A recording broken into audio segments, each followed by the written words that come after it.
Times now मराठीचे पत्रकार हर्षल भदाने पाटील यांना सोमवारी महाराष्ट्रातील धुळे शहराजवळ झालेल्या अपघातात जीव गमवावा लागला। शहराजवळ पाटील यांच्या कारला ट्रकने धडक दिली। या अपघातात 3 जण जखमी झाले।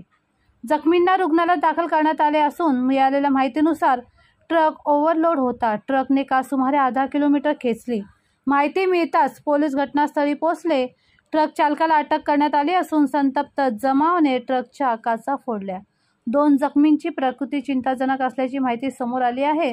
अधिक तपशील अद्याप प्रतीक्षेत आहे। उल्लेखनीय म्हणजे पाटील हे टाइम्स नाऊ मराठी टीमचे ज्येष्ठ सदस्य होते।